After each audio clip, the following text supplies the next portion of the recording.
Tov, Baruch Hashem, on continue l'étude du Tanya. Aujourd'hui, la deuxième partie et la fin du chapitre 3. On étudie les Ilou Nishmat, Reb Baruch, Ben Tzipora, Ben Ariel Leib, Bezat Hashem. Cette étude de Tanya, de Chassidut, élève son âme plus et plus. On a étudié la semaine dernière le début du chapitre, la majorité du chapitre qui traitait, après avoir compris que la personne est composée de deux âmes, l'âme animale et l'âme divine, l'Anmourazaken maintenant rentre dans les détails et essaye d'analyser, de nous transmettre quels sont les composants de cette âme divine. Il nous dit que cette âme divine, à l'image d'Hachem, qui utilise les 10 séphirotes, pareil, l'âme divine a aussi 10 forces qui sont séparées en deux groupes. Le premier groupe, les trois premières forces, le premier groupe est l'intellect, qui est composé des trois premières forces, Chochma, Bina, Da'at. Et d'ailleurs, un Mourazaken nomme ces trois premières forces la mère, car l'intellect est censé créer, est censé amener aux émotions. Dans la Chassidut, c'est très important à ne pas sentir des choses d'une manière toute seule, sans père et mère. Chaque émotion, chaque action doit être le résultat, doit être la continuité de la Chokhmah Bina Da'at, d'un concept intellectuel. On comprend et après on sent et finalement on fait. Un Moar Shalit à la lèvre. Et donc la Nourazakan, la semaine dernière, on a étudié Chokhmah et Bina, les deux premières forces. Chokhmah est la force tout d'abord de s'annuler, d'être prêt à apprendre quelque chose de nouveau. Et donc, c'est pour ça que la Chokhmah est comparée à la lettre Yud, qui est un tout petit point. C'est là où on s'annule en face du nouveau concept qu'on va apprendre.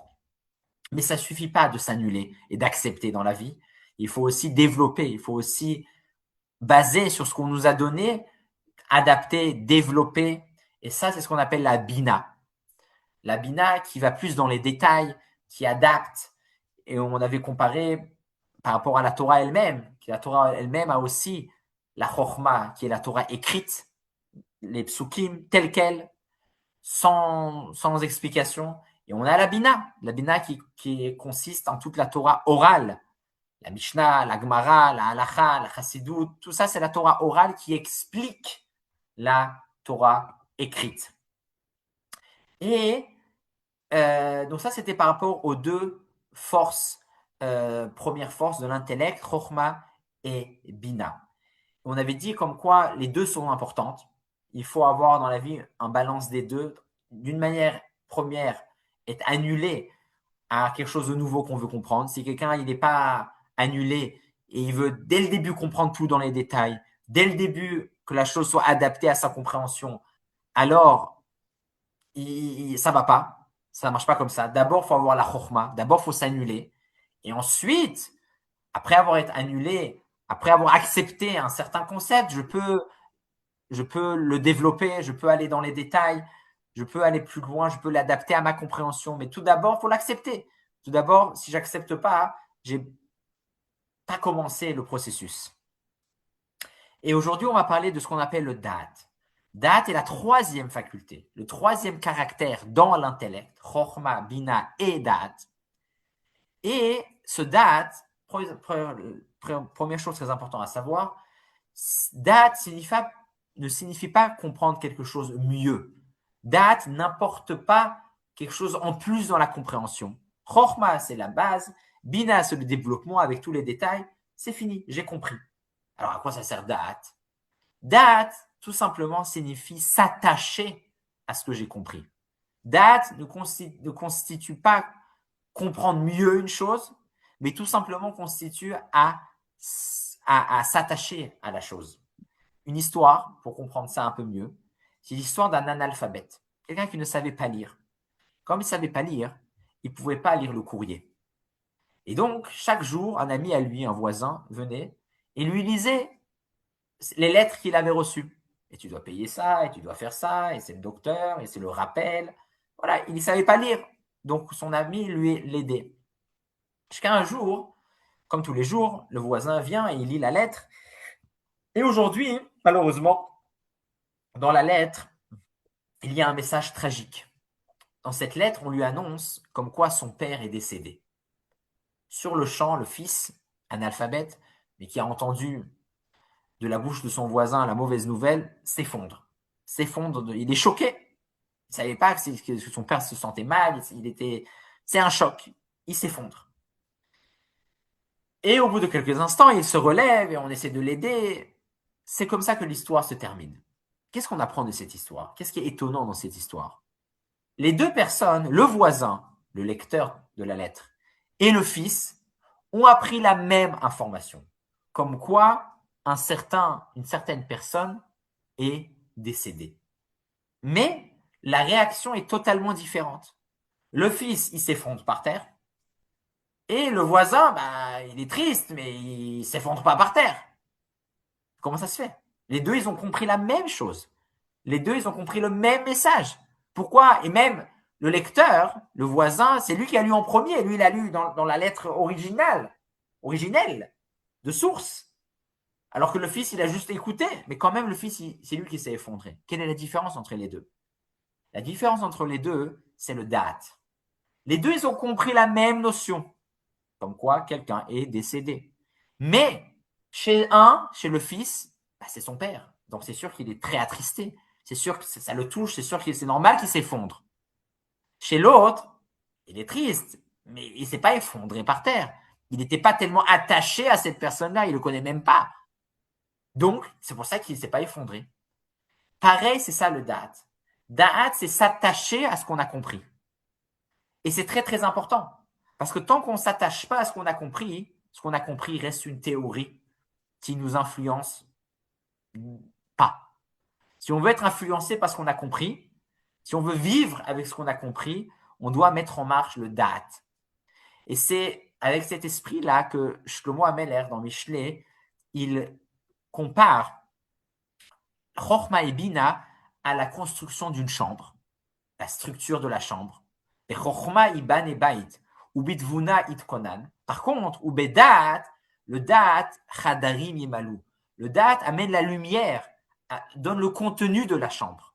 Quand on a le Chochma et la Bina, on a compris une chose. La Nourazaken, c'est universel dans tout concept. Mais dans ce chapitre, la Nourazaken parle de la présence d'Hachem. Quelqu'un qui a compris qu'Hachem, il est présent, qu'Hachem, il est partout, très bien, c'est un bon début. Mais ça ne suffit pas. Comprendre, c'est que le début. Si je n'ai pas le date, que je m'attache à cette notion-là, je m'identifie à cette notion-là, je vis avec cette notion-là, il n'y a pas encore de contenu dans la chambre. Il n'y a que la structure, il n'y a que le contour, mais il n'y a pas encore le contenu. Et d'ailleurs, les Chachamim, la Nourazakan, dans un autre Mahamar, explique que pour le renforcement de ce date, comment on fait pour faire vivre ce date? Comment ça marche? Moi, je veux bien être attaché au concept qu'Hachem, il est partout, mais comment je fais? Il dit que c'est par la tfila. Par la tfila qui est répétée chaque jour, encore une fois, et encore une fois, et encore une fois, on renforce le date. Car pour vivre avec une notion, pour s'attacher à une notion, ça ne suffit pas du tout de la comprendre une fois et c'est fini. Non, il faut la répéter et la répéter et la répéter. C'est comme ça qu'on a été créé. On n'est pas des créatures qu'une fois ça nous suffit. Ça y est, j'ai compris une fois, ça y est, je suis à fond avec ce concept-là. Non, ça aurait été beau, mais c'est pas comme ça. On doit répéter et répéter et répéter. C'est pour ça que la tfila, on la lit tous les jours, on la lit 3 fois par jour. C'est comme ça. Pareil, même dans les relations humaines. Quand si j'apprécie quelqu'un, ça suffit pas, je lui dis une fois. Oui, mais oui, je l'ai déjà dit. C'est la blague connue d'un mari et de sa femme, que sa femme lui dit non, mais tu m'aimes pas. Voilà, je sens pas que tu m'aimes. Le mari lui dit mais oui, je l'ai déjà dit.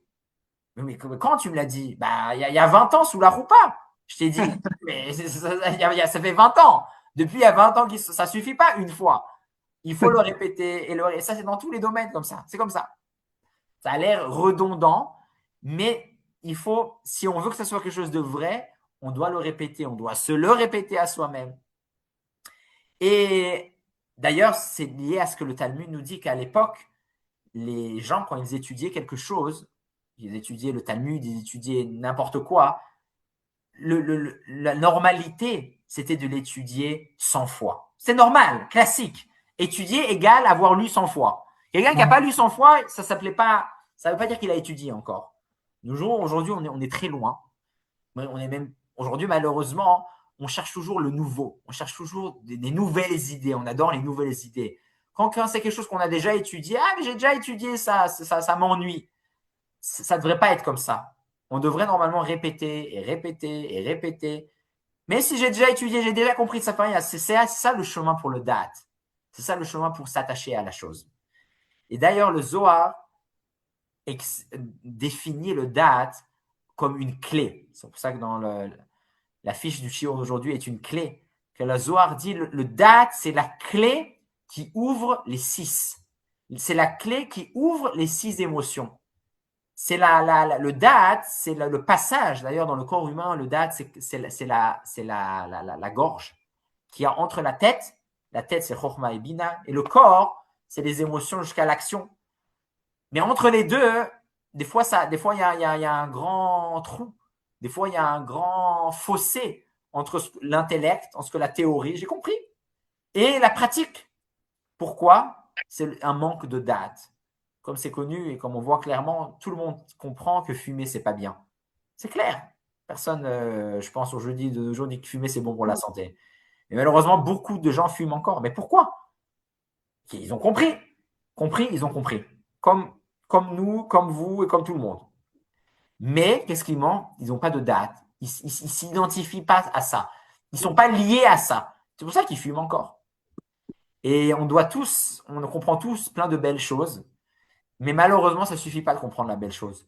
Il faut s'approfondir, aller dans le détail pour s'attacher à ça. Donc, on va lire dans le texte de l'Admour Hazaken comment l'Admour Hazaken définit le date. Elle définit par rapport à un pasouk de Bereshit, là où quand Adam a une relation avec Chava, la Torah nous dit que Adam a connu Chava. Ve Adam yada et Chava. L'Admour Hazaken apprend que ça, c'est la base du date. Date, c'est un attachement. Date, c'est une connexion qu'on a avec quelque chose. Ve'adat, je lis dans les mots du Tanya, 3e chapitre à la fin. Hein. Ve'adat, ou milashon ve'adam yada et trava. Ve'u lashon yitkashrut v'yitchabrut shemekasher da'ato bekesher amitz v'chazak meod. V'yitka marshavato bechozek dulat ensof baruchu ve'no mesiach da'ato. Kiaf mishiu chacham ve'navon migdulat ensof baruchu. אם לא יקשר דעתו ויתקע מחשבתו בחוזק ובהתמדה, לא יוליד בנפשו יראה ואהבה אמיתית. כי אם דמיונות שווא. Quelqu'un qui n'a pas de date, quelqu'un qui ne s'approfondit pas, qui ne répète pas, et qui n'a pas à ce moment-là l'idée présente dans sa tête à chaque instant, il vit dans l'illusion. Il croit qu'il croit en Hachem, mais non. C'est pas parce que j'ai été à Yom Kippour et j'ai fait une fois le Shema Israël que pendant toute l'année j'ai les forces et j'ai les capacités de croire en Hachem. C'est pas parce que j'ai dit une fois à une personne que je l'apprécie que ça veut dire que ça y est, c'est sûr que je l'apprécie vraiment. Je crois que je l'apprécie, mais je l'apprécie pas en fait. Parce que ça s'oublie, ça s'efface. Il faut que je le répète et encore une fois et encore une fois. Et là, il y a quelque chose de solide qui se crée. Et là, il y a un vrai sentiment de rapprochement avec la personne ou avec Hachem qui se crée. C'est pour ça que le date, c'est le vrai moteur. Date, c'est le moteur, c'est l'essence. L'essence, ça suffit. Malheureusement, ça aurait été bien si on devrait mettre l'essence juste une fois et après c'est fini. Non, l'essence, malheureusement, quand elle est vide, il faut retourner à la pompe à essence et remettre dans l'essence. C'est comme ça. Ben, nous aussi, on est comme des voitures. Il faut remettre de l'essence et remettre de l'essence et remettre dans l'essence et c'est comme ça tout le temps. Et là, à ce moment-là, la voiture, elle marche. Là, à ce moment-là, j'ai des vrais sentiments qui sont alimentés par un date. À ce moment-là, je termine l'Admour Hazaken, je peux avoir des sentiments qui sont vrais, émettent, et forts, et pas d'illusion. Je crois que j'aime Hachem, je crois que j'aime une personne. En fait, non, je ne l'aime pas. Je la haïs, mais tant qu'il n'y a pas de date, je ne suis pas vraiment attaché à cette personne. Je crois que je l'aime, mais je ne l'aime pas vraiment. alors à ce moment-là, par contre, si j'ai le date, alors à ce moment-là, mes émotions et mon action vont être des émotions et des actions véritables. Et à ce moment-là, termine l'Admorazaken ce chapitre, vous kolel chesed gvura perush ava ve'anfea ve'ira ve'anfea. À ce moment-là, je vais avoir des vraies émotions comme chesed, comme gvura et toutes les autres émotions et les autres caractères des 10 forces de l'âme qui découlent de chesed et de gvura. Le chapitre 3 termine de cette manière-là, mais on va essayer de brièvement expliquer un peu les autres forces de l'âme, bien que la Nourazaken dit très brièvement précède, Gvura, et ensuite il parle juste des branches, des filiales qui découlent, qui sont la suite, qui sont la continuité de ces forces-là. On va quand même essayer de brièvement expliquer quelles sont ces 10 forces de l'âme, car dès la semaine prochaine, dès la suite, dans le chapitre 4, la Nourazaken passe tout de suite à autre chose, aux habits de l'âme. Cette semaine, on est encore dans les forces de l'âme, les composants de l'âme, les 10. Mais dès la semaine prochaine, ces 10 sentiments, ces 10 caractères sont déjà acquis. Et on passera à la manière comment ces 10 forces de l'âme s'expriment. Quels sont les 3 habits par lesquels l'âme s'exprime. Mais avant de savoir comment l'âme s'exprime, il faut savoir c'est quoi l'âme. Donc c'est là où on est à ce moment-là, savoir de quoi est composée l'âme, avant de savoir comment elle s'exprime, quels sont ses habits, avant de savoir quels sont les habits de la personne, qui a sous les habits, qui est la personne elle-même. Donc, c'est ce qu'on va essayer de faire. Donc, Chokhma Bina, on a déjà expliqué. Date, on vient de l'expliquer, c'est l'attachement. Juste un dernier mot avant de passer aux autres forces de l'âme par rapport aux dates. Je pense que c'est Shlomo Ameler, mais je ne suis pas sûr. Il y a un certain passou qui dit, ou une certaine phrase des Chachamim qui dit Yosif Da'at, Yosif Machov. Quelqu'un qui a beaucoup de dates, il a aussi beaucoup de souffrance. Qu'est-ce que ça veut dire cette phrase? On a dit le Da'at, c'est bien. Encore une fois, toutes ces qualités-là, toutes ces caractères, il faut savoir les prendre avec la bonne proportion. Toutes, Chokhma, Bina, Da'at, Chesed, Gvura, c'est des outils. C'est comme couteau, fourchette, cuillère. Il y a besoin de tout. Si quelqu'un veut manger que avec une fourchette, ça ne va pas marcher. Si quelqu'un veut manger que avec une fourchette, couteau, ça ne va pas marcher du tout. Est-ce qu'on n'a pas besoin du couteau? Non, on a besoin aussi du couteau, mais pas que du couteau. Il faut savoir comment utiliser le couteau. Quelqu'un qui veut utiliser trop le couteau, c'est dangereux. Voilà, tout est une question de balance et d'harmonie. Mais en tout cas, à une certaine échelle, trop d'attachement à quelque chose aussi peut amener à une souffrance. Dans quel sens? Qu'est-ce que ça veut dire? Quelqu'un qui s'attache trop à un concept, trop à une personne, il est trop dans le date. À date, on dit c'est attaché. C'est bien d'être attaché, mais si je suis trop attaché, je vais devenir fou. Je vais m'arrêter sur chaque détail. C'est bien de faire attention aux choses et d'aller dans des. Mais si je fais trop, eh ben, c'est destructeur. C'est ce que nous dit cette phrase. Yosif dat, Yosif Marov. Trop de dates, attention, trop d'attachement, je peux aussi devenir fou. Et à ce moment-là, je n'arrive plus à avancer parce que oui, je suis attaché, donc je vois rien d'autre. Il faut faire très attention. Donc, Chorma Binadat, on a plus ou moins compris. On passe maintenant à Chesed, qui est la première des 7 émotions, car Chokhmah Binadat font partie de la partie intellect, de la première partie de l'âme, le premier groupe, Chabad. Mais maintenant, on passe aux émotions, euh, à la partie plus émotionnelle, plus concrète, jusqu'à l'action. Chesed est évidemment le concept de donner, mais donner, de dire oui, d'être ouvert. Mais le chesed, c'est pas juste donner. C'est donner sans compter. C'est donner sans calcul. C'est donner tout. C'est ça le chesed. Souvent, on aide les gens, mais c'est souvent, et c'est normal, qu'il y a une certaine logique, il y a un certain frein, il y a une certaine idée derrière. Ça fait rien, c'est pas mauvais. Mais ça s'appelle pas du chesed.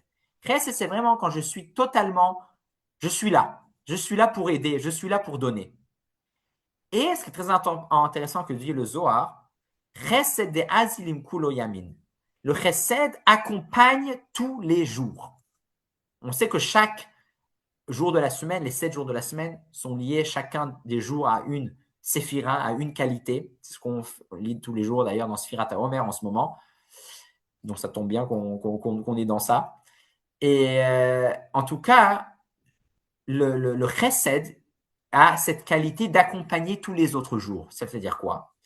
Quelqu'un qui, par premier abord, à première vue, par premier contact, a été là pour moi, pour m'aider, mais sans calcul. Il veut vraiment, il n'est pas là pour lui-même. Il n'est pas là pour gagner quelque chose dans ça. Il est là vraiment pour l'autre.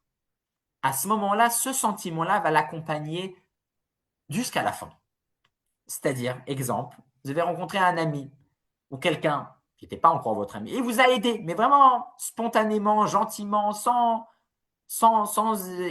idée derrière. Et cette personne-là, au fur et à mesure que vous l'avez connue, vous avez joué, vous avez fait des choses, ok. Et un jour, il vous propose de travailler pour lui. Ça peut arriver. C'est un bon signe. Et quand il vous donne travailler pour lui, à ce moment-là, il y a un contrat, c'est pas, on travaille pour quelqu'un, c'est pas un jeu, c'est pas du chesed. On travaille, tu donnes ça, tu reçois ça, il y a un salaire, il y a des tâches, il y a un contrat. C'est pas du chesed, c'est normal. Mais le fait que je me rappelle que cette personne, il y a 10 ans en arrière, la première fois que je l'ai vu, il était en mode chesed, si on peut dire, je ne vais pas oublier. On n'oublie pas. Et ça va influencer que même si un jour, et c'est normal, parce que chesed, c'est la première des 10, c'est la première des 7 caractères des émotions, on ne peut pas vivre que avec du chesed. Après, il faut passer à la gvoura, il y a d'autres choses, il faut avancer. Mais quand même, le fait que le chesed marque, il marque même après, même qu'on a déjà passé à la vitesse supérieure, on est dans une voiture, on passe à la vitesse gvoura, il faut passer à la vitesse gvoura à un moment donné, je vais me rappeler de comment il était à la base. Et ça influence. Et ça, c'est quelque chose de spécial qui est que chez le chesed. Le Zohar ne dit pas que la gvoura accompagne tous les jours, que la tiferet accompagne tous les jours. Non. Ce chesed, ce sentiment de donner, d'aider, simplement, même sans le savoir, même sans, voilà, simplement, ouais, tu as besoin. Après, des fois, 5 ans après, jamais j'aurais pensé qu'un jour tu aurais travaillé pour moi, que moi j'allais, ou ça peut être l'inverse, que moi j'ai travaillé pour toi. À ce moment-là, il y a des règles, c'est pas la fête. Mais quand même, le fait qu'il y a, ça a commencé par ça c'est une vraie relation. C'est quelque chose de puissant parce qu'à la base, c'était inconditionnel, c'était du chesed. Mais évidemment, on ne peut pas rester inconditionnel. C'est très dangereux de rester inconditionnel. Ça ne marche pas. Tout simplement. On peut essayer, ça ne marche pas. À un moment donné, ça va casser. C'est normal. C'est même pas une surprise. Il ne faut pas être frustré ou vexé. C'est ça, c'est normal. Après, il faut passer à la gvoura. Gvoura, c'est donnant. Tu as, tu reçois parce que tu mérites. Tu ne mérites pas, tu ne reçois pas. C'est comme ça. Et la gvoura, c'est savoir dire non. C'est être rigoureux avec soi-même, savoir que on n'est pas Superman, on ne peut pas tout faire. Ça, je peux faire, mais ça, je ne peux pas faire. C'est pareil avec les autres, savoir dire non à l'autre. Et il faut à un moment donné passer à ça. À un moment donné, il faut passer à ça. C'est la deuxième stade, deuxième étape. Mais d'ailleurs, la gvoura, quand même, dans ce monde-là, elle est mal vue. Il faut être honnête. Quand on parle de Gvoura, même certaines personnes peuvent comparer la Gvoura au mal, alors que la Gvoura n'est pas mal en vérité. Mais elle a une connotation négative, la Gvoura. D'accord, j'ai dit non et c'est pour le bien et c'est pour son bien, mais je suis dur avec lui parce que. Mais il y a quand même une connotation négative. Pourquoi? J'ai entendu à ça 2 explications très intéressantes. Premièrement, étant donné que le monde a été créé par le chesed, c'est ça c'est le première force qu'Hachem, comme David Ameller dit, Chesed Olam Ibané. Le monde a été créé essentiellement par le Chesed. C'est pour ça que tout élément de Gvoura dans ces mondes est d'une certaine manière mal vu. On en a besoin, il faudra toujours qu'on a besoin de la Gvura. Mais il y a quelque chose, et la Gvura est mal vue dans ce monde. Parce que ce monde-là est créé à la base par le Chesed et surtout par le Chesed. Et tire toute son énergie du Chesed. Donc chaque élément de Gvura dans ce monde n'est pas vraiment le bienvenu. Mais elle doit être là. Il n'y a pas le choix. Une autre explication intéressante, c'est que l'homme a été créé à l'image d'Hachem, comme on le sait. Et Hachem, il est partout. Hachem, il est tout.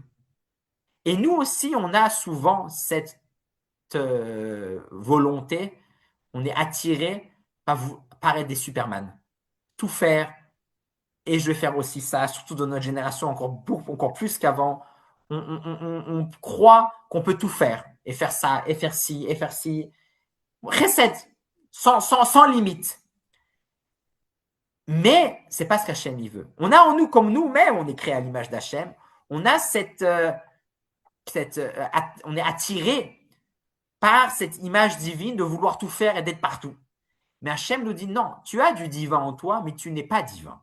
Tu es une créature, tu dois être limité, tu dois savoir quelle est ta place, quelle est ta place et quelle n'est pas ta place. Et c'est dur, parce que en nous, on a ce divin qui voudrait être de partout. Mais on doit accepter que finalement, on est des créatures, on a une certaine mission spécifique qu'on doit respecter et remplir, et pas essayer de vouloir être de partout. Mais c'est difficile car ça va d'une certaine manière à l'encontre de cette source divine que nous avons en nous. Dernier point par rapport à la Gvura, la sévérité, la rigueur, il faut savoir que lorsqu'on utilise la Gvura, il faut faire très attention à ne pas être trop pas le faire avec trop d'émotion. Car quelqu'un qui utilise la Gvura, et il faut utiliser la Gvura de temps en temps, c'est vital, il faut le faire d'une manière sans sentiment, d'une manière concentrée, d'une manière droit au but et effective. Car si je commence à dire non avec émotion, non, tu ne dois pas recevoir ça, non, même si je dois entendre un non à la personne, je vais le vexer, je vais le blesser, je vais faire des dégâts. Et on apprend ça tout simplement de Aaron et ses bâtons. Lorsque son bâton s'est transformé en serpent, et ensuite le serpent s'est transformé encore une fois en bâton, et le bâton a mangé le serpent de Pharaon, des Égyptiens. Le rabbi explique pourquoi, normalement, ça aurait été plus logique que le serpent, qui était déjà un miracle, mange les autres serpents. Pourquoi le bâton le serpent s'est retransformé en bâton, et un bâton qui mange, c'est très bizarre. Mais c'est ce qui s'est passé. Le bâton, il a mangé le serpent. Bizarre. Pourquoi? Car ici, il s'agit d'une action de Gvura. Quand on utilise une action de Gvura, il faut être comme un bâton. Il faut être sec, il faut être rigide, il faut être sans émotion. Il faut faire parce qu'il faut faire, parce que la personne doit recevoir cette Gvura, mais pas être émotionnel, parce que si je suis émotionnel, ça va déraper. Et à ce moment-là, je ne vais pas être efficace et ça va faire, au lieu de construire, au lieu d'aider grâce à ma Gvura, je vais faire des dégâts. Ça, c'est la deuxième caractéristique des émotions. On a donc passé Chesed et Gvura, on passe à Tiferet. Tiferet est un mélange et la balance des deux forces précédentes. Car Chesed et Gvura sont très extrêmes et des fois, il faut être extrême. Encore une fois, il faut juste savoir, c'est des outils. Il faut savoir quand utiliser le bon outil. Des fois, il faut être Chesed, des fois, il faut être Gvura. Des fois, il faut savoir donner sans calcul. Des fois, il faut être rigoureux. Des fois, il faut aussi savoir être au milieu. Car il y a un problème dans les deux premiers caractères de Chesed et de Gvura. Chesed, étant donné qu'il ne calcule pas, donc c'est pas adapté à la personne. La personne ne peut pas vraiment grandir, car je donne sans compter, sans regarder. Il n'y a pas la personne qui reçoit de mon Chesed ne peut pas vraiment grandir de cela. Pareil Gvura. Étant donné que Gvura s'est donné exactement ce que la personne a besoin, pareil, elle ne peut pas vraiment grandir. Car pour grandir, si je donne exactement à mes élèves ce qu'ils arrivent à connaître, mais je ne donne pas un peu plus, ça va un peu les déranger. C'est pas adapté, mais ça fait rien. Dans la vie, c'est bien d'être bousculé. Qu'on est un peu bousculé, c'est comme ça qu'on avance. Si juste je dis à des gens que ce qu'ils peuvent comprendre, ah, ils ne vont pas développer leur cerveau. OK, c'est adapté. Des fois, c'est bien de ne pas être trop adapté. Chesed, il n'est pas du tout adapté. Donc, c'est là qu'arrive le Tiferet qui, qui est un mélange, pas trop Chesed, mais pas trop Gvura non plus. Et c'est pour ça que le Tiferet est appelé la beauté, car c'est ça finalement la beauté dans la vie, savoir jongler entre ces deux caractères de Chesed et de Gvura. Et donc, bientôt, évidemment, dans la vie de tous les jours, cette qualité, ce caractère de Tiferet nous aide à ne pas être totalitaire, ne pas être extrême, jour, nuit, noir, blanc, savoir prendre le bon de chacun, savoir faire la part des choses. Tout ça, c'est grâce à la Tiferet que nous avons en nous. Netzach, la force de gagner, de vaincre, d'être d'une certaine manière têtu, mais dans le bon sens, comme les Bnei Israël sont appelés dans le Chumash, Amkshe Oref. Cette force-là de se battre, de se réveille surtout et uniquement lorsqu'il y a un problème. Si je n'ai pas de problème, je ne vais pas me battre. Si je n'ai pas d'obstacle, je ne vais pas réveiller cette force de challenge. Mais c'est une force très importante. Et grâce à cette force de se battre, de se battre d'une manière forte, on peut arriver à des niveaux et atteindre des choses qu'on n'aurait jamais eues sans le problème qui aurait été en face de nous. Et c'est la raison pour laquelle, lorsque Adam a parlé à Hachem suite à la faute du fruit, il a dit oui, mais c'est à cause de Chava, c'est à cause de la femme que tu m'as donnée, c'est elle qui m'a induit en erreur en me donnant le fruit qu'on ne devait pas à la base ne pas manger. Rachid sur place dit qu'à ce moment-là, Adam n'a pas reconnu le bien qu'il avait. Sur ça, on peut se poser la question, mais Chava, c'est vrai qu'elle l'a mal influencé, c'est pas une blague. Oui, c'est à cause d'elle. Donc, quel bien Adam il était censé voir dans cette histoire-là? Il a dit la vérité, il n'a pas menti. Et on peut comprendre ce Rashi uniquement lorsqu'on étudie de la Chassidoute. Car c'est vrai, Chava, ce qu'il lui a dit, c'était pas bien. C'était pas une bonne influence. Mais quand même, de tout, même des mauvaises influences, il y a du bien. Car les mauvaises choses, les mauvaises influences, les mauvaises situations, les situations difficiles, négatives, sont pas là pour nous faire tomber. Non. Ils sont là pour nous pousser à se battre et à trouver, à puiser en nous des forces très profondes qu'on n'aurait jamais atteint sans le challenge. Donc Adam, oui, Chava, c'est pas bien ce qu'il lui dit. Mais quand même, il n'a pas compris que le problème que Chava lui a posé, c'était pas un problème pour rester un problème. C'était un problème qui était là pour réveiller en lui sa midat hanetzach. C'était pour réveiller en lui cette force de vaincre et de se combattre pour arriver à dévoiler quelque chose de nouveau qu'il y a en lui. Et d'ailleurs, la Chassidoute dit qu'en général, dans le monde, nous vivons dans le monde de tikkun, le monde de la réparation, le monde normal, si on peut dire. Mais il y a un autre monde, le monde de la créativité, le monde des nouvelles idées, le monde de l'innovation, qui est un monde tohu, qui est un monde abstrait, de potentiel, si on peut dire. Et dans la vie, on peut rester toute notre vie dans le monde du tikkun, sans amener quelque chose de nouveau à notre vie. Je reste le même. Et ce n'est pas le but. C'est ennuyant. Et ce n'est pas le but. Le but, c'est oui d'amener des nouvelles choses. C'est oui de créer quelque chose de nouveau qui à la base n'existait pas. Sinon, Hachem ne devrait pas créer. Mais comment arriver à faire ça? Si à la base ça n'existe pas, d'où j'invente cette idée? Je sors du chapeau? D'où ça sort?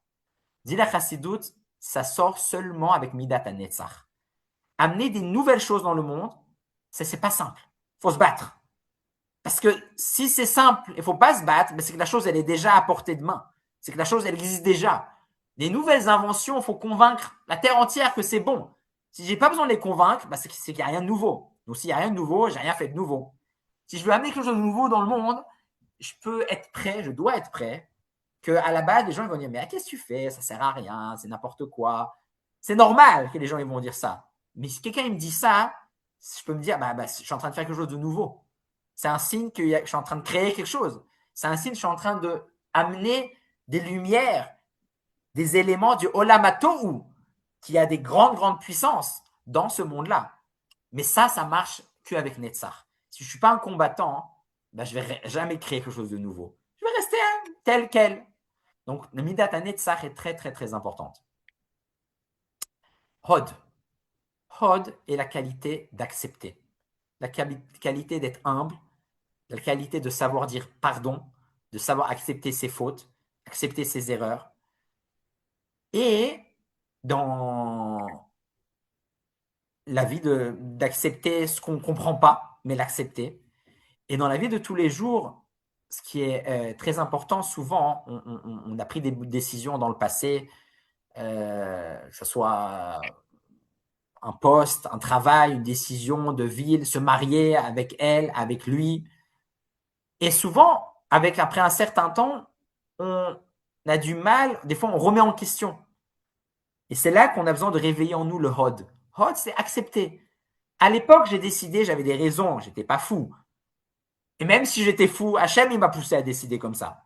Maintenant, je dois avancer. On ne peut pas toujours tout remettre en question. Quelqu'un qui remet tout en question, jamais il avancera. À un moment donné, il faut accepter. Et sur ce que j'accepte, construire. Comme en mathématiques. 1 plus 1, ça fait 2. C'est une règle qui a été acceptée par tout le monde. Si quelqu'un il dit, mais non, mais t'es sûr que 1 plus 1, ça fait 2, peut-être que 1 plus 1, ça fait 1,9, je sais pas, on peut dire ce qu'on veut. Pourquoi pas? Mais si j'accepte pas ça, ben les mathématiques, ils auraient jamais avancé. Les mathématiques, ils auraient jamais, oui, ils auraient jamais avancé parce que si je remets à chaque fois en question le théorème, la règle de base, eh ben, 101 plus 1, c'est la base, que sur ça, on peut construire plein d'autres choses.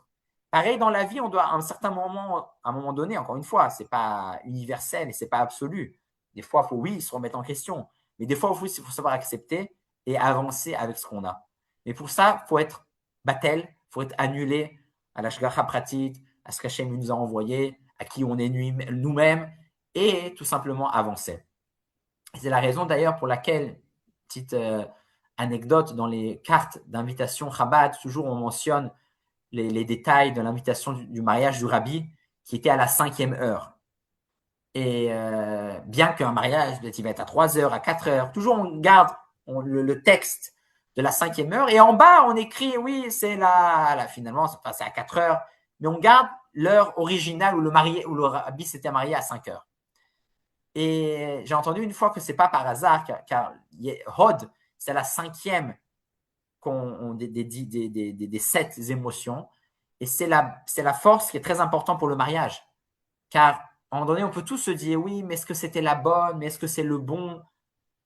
Sinon, avec ces réflexions, on n'avance pas. À un moment donné, il faut accepter. Ça, on a décidé. Il faut avancer.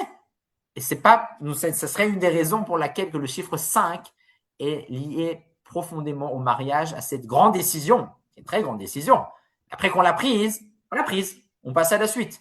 On ne va pas remettre en question ça à chaque instant. Yesod, qui est l'avant-dernière force de l'âme, qui est appelé aussi Tov, le bien.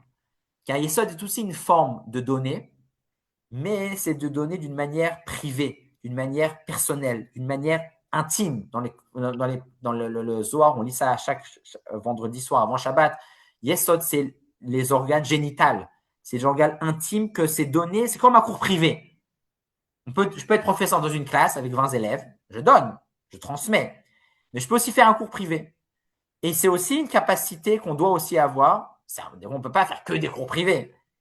Mais il faut aussi des fois, de temps en temps, oui, passer et voir la personne d'une manière privée, personnelle, qu'est-ce qu'il a besoin, qu'est-ce qu'elle a besoin, et comme ça transmettre, qu'est-ce que le concept a besoin.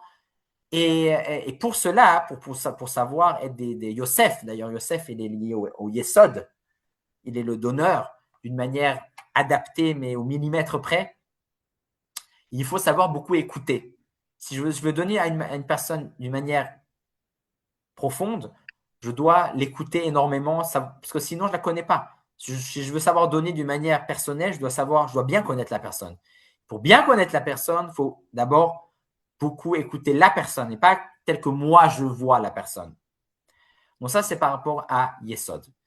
Et la dernière faculté, la dernière force de l'âme est Malchut. Malchut est la force de diriger, la force d'autorité et la force finalement de faire, d'être dans l'action. Tout d'abord, par rapport à cette capacité d'autorité, Melech, Malchut, c'est un roi.